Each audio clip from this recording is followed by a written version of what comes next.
Hello friends, നല്ലൊരു അടിപൊളി മീൻ കറിയാണ് ഇന്നത്തെ നമ്മുടെ റെസിപ്പി. നല്ല എരിവും പുളിയൊക്കെയായി കുറുകിയ ചാറോട് കൂടിയിട്ടുള്ള ഒരു മീൻ കറി. നമ്മുടെ കിടിലൻ മീൻ കറി ഉണ്ടാക്കാൻ വേണ്ടി ഞാൻ ആദ്യം തന്നെ ചട്ടി ചൂടാകാൻ വേണ്ടി അടുപ്പിൽ വെച്ചിട്ടുണ്ട്. മീൻ കറി അല്ലെങ്കിൽ ചട്ടിയിലുണ്ടാക്കിയ ഒരു പ്രത്യേക ടേസ്റ്റാണല്ലേ. ചട്ടി ചൂടായി. ഇനി നമുക്കിതിലേക്ക് ഓയിൽ ആഡ് ചെയ്ത് കൊടുക്കാം. ഞാനിവിടെ വെളിച്ചെണ്ണയാണ് ആഡ് ചെയ്യുന്നത്. ഒരു 2 ടേബിൾ സ്പൂൺ വെളിച്ചെണ്ണ നമുക്ക് ഒഴിച്ചു കൊടുക്കാം.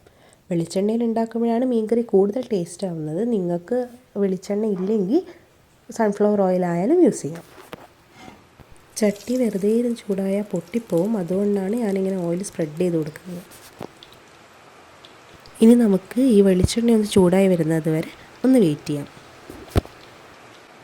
വെളിച്ചെണ്ണ നന്നായി ചൂടായി. ഇനി നമുക്കിതിലേക്ക് ഒരു 1/4 ടീസ്പൂൺ ഉലുവ ചേർത്ത് കൊടുക്കാം. ഉലുവ ചെറുതായി ഒന്ന് കളർ മാറി വരുന്നത് വരെ വെയിറ്റ് ചെയ്യാം. ഉലുവ കളർ മാറി ബ്രൗൺ കളറായി വരാൻ തുടങ്ങിയിട്ടുണ്ട്. ഇനി നമുക്കിതിലേക്ക് ഒരു ടീസ്പൂൺ ഇഞ്ചി വെളുത്തുള്ളി ചതച്ചത് ആഡ് ചെയ്ത് കൊടുക്കാം.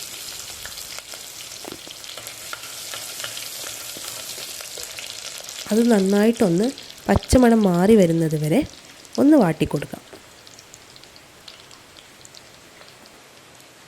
ഇഞ്ചി വെളുത്തുള്ളി വാടി നല്ലൊരു സ്മെല്ല് വരാൻ തുടങ്ങിയിട്ടുണ്ട്.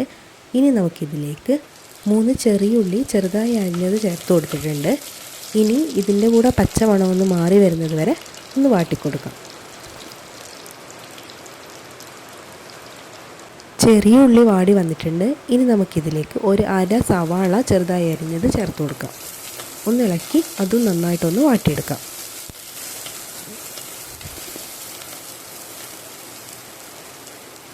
സവാളയും വാടി ചെറിയൊരു ഗോൾഡൻ കളറായിട്ട് വന്നിട്ടുണ്ട്. ഇനി നമുക്കിതിലേക്ക് ഒരു തക്കാളി അരിഞ്ഞത് ചേർത്ത് കൊടുക്കാം. നല്ല പഴുത്ത തക്കാളി ആണെങ്കിൽ നന്നായിട്ട് ഉടഞ്ഞു വരും. ഇതും കൂടെ ഒന്ന് ഇളക്കി കൊടുത്ത് നന്നായി മിക്സ് ചെയ്തിട്ട് നമുക്കൊന്ന് മൂടി വെച്ച് കൊടുക്കാം.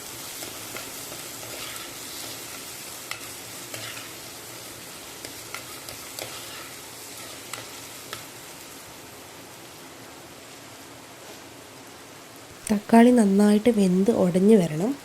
അതുവരെ നമുക്കൊന്ന് മൂടി വെച്ച് കൊടുക്കാം.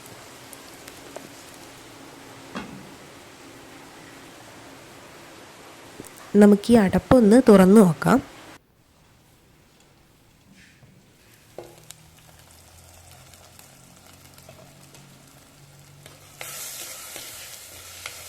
തക്കാളിയൊക്കെ അത്യാവശ്യം വെന്തിട്ടുണ്ട്. ഇനി നമുക്കിത് നന്നായിട്ടൊന്ന് ഉടച്ചു കൊടുക്കാം. ഉടച്ച് എല്ലാം ഒന്ന് മിക്സ് ചെയ്തെടുക്കാം.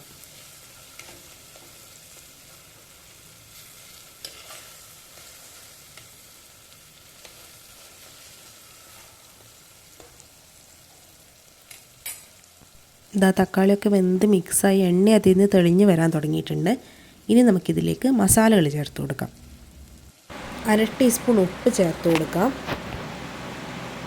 1 ടീസ്പൂൺ മുളക് പൊടിയും 1/2 ടീസ്പൂൺ മഞ്ഞൾപ്പൊടിയും കൂടെ ചേർത്ത് കൊടുക്കാം. ഇനിയാണ് നമ്മുടെ മീൻ കറി നല്ല കുറുകിയ ചാറോട് കൂടി ആവാൻ വേണ്ടിയിട്ടുള്ള മെയിൻ ഇൻഗ്രീഡിയൻറ്റ് ചേർക്കുന്നത്. 1/4 ടീസ്പൂൺ മല്ലിപ്പൊടി. മസാലകളെല്ലാം ചേർത്ത് കഴിഞ്ഞു. ഇനി നമുക്കിത് നന്നായിട്ടൊന്ന് ഇളക്കി കൊടുക്കാം. മസാലകളുടെ പച്ചമണമൊന്ന് മാറി വരുന്നത് വരെ ഇളക്കിയെടുക്കാം. ഇനി നമുക്കിതിലേക്ക് പുളിവെള്ളം ചേർത്ത് കൊടുക്കാം. ഈ ഒരളവിലാണ് പുളി എടുത്തിരിക്കുന്നത്. ഒരു നെല്ലിക്കയുടെയോ അല്ലെങ്കിൽ ഒരു വലിയ നാരങ്ങയുടെയോ അളവിൽ പുളി എടുത്ത് അത് പിഴിഞ്ഞ വെള്ളമാണ് നമ്മൾ ചേർക്കാൻ പോകുന്നത്. ഈ പുളിവെള്ളം നമുക്കിതിലേക്ക് ഒഴിച്ചു കൊടുക്കാം.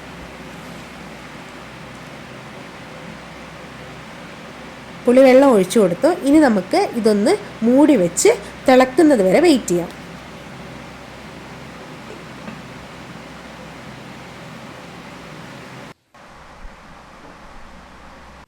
തിളയൊക്കെ വന്നു തുടങ്ങിയിട്ടുണ്ട്. ഇനി നമുക്ക് ഈ അടപ്പൊന്ന് മാറ്റി നോക്കാം. പുളിവെള്ളമൊക്കെ നന്നായിട്ട് തിളക്കാൻ തുടങ്ങിയിട്ടുണ്ട്. ഇനി നമുക്കിതിലേക്ക് നമ്മൾ മുറിച്ച് മസാലയൊക്കെ പുരട്ടി വെച്ചേക്കുന്ന മീൻ ആഡ് ചെയ്ത് കൊടുക്കാം. ഞാനിവിടെ അയലയാണ് എടുത്തിരിക്കുന്നത്. ഇതിലേക്ക് 1 ടീസ്പൂൺ ഉപ്പ്, 1 ടീസ്പൂൺ മുളക് പൊടി, 1/2 ടീസ്പൂൺ മഞ്ഞൾപ്പൊടി ഇത് കൂടെ ചേർത്ത് മിക്സ് ചെയ്ത് വെച്ചിട്ടുള്ള മീനാണ്. നിങ്ങൾക്ക് ഏത് മീൻ വേണമെങ്കിലും ഉപയോഗിക്കാം. ഇത് നമുക്ക് ഇനിയൊന്ന് ഇളക്കി കൊടുക്കാം.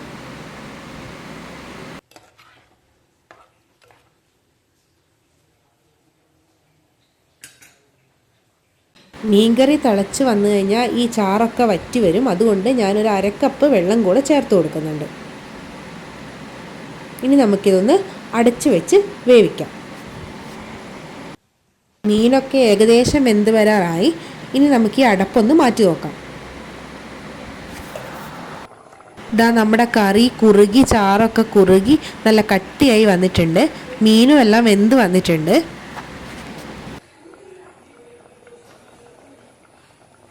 ഇനി നിങ്ങളുടെ കയ്യിൽ കറിവേപ്പില ഉണ്ടെങ്കിൽ കുറച്ച് കറിവേപ്പില കൂടെ ചേർത്ത് കൊടുക്കാം. എൻ്റെ കയ്യിൽ ഇപ്പോൾ കറിവേപ്പില ഇല്ലായിരുന്നു, അതുകൊണ്ടാണ് ഞാൻ ആഡ് ചെയ്യാത്തത്. ഇനി നമുക്ക് ഈ ചട്ടി ഒന്ന് വാങ്ങി മാറ്റി വെക്കാം. ഇനി ചട്ടിയിലിരുന്ന് തന്നെ ബാക്കി കറിയൊക്കെ കുറുകി നല്ല കട്ടിയായി വരും. നമ്മുടെ ടേസ്റ്റി ആൻഡ് സ്പൈസി മീൻ കറി റെഡിയായി വന്നിട്ടുണ്ട്. എല്ലാവരും റെസിപ്പി ട്രൈ ചെയ്ത് നോക്കണം. വീഡിയോ ഇഷ്ടമായെങ്കിൽ ലൈക്ക് ചെയ്യാനും ഷെയർ ചെയ്യാനും മറക്കണ്ട. താങ്ക്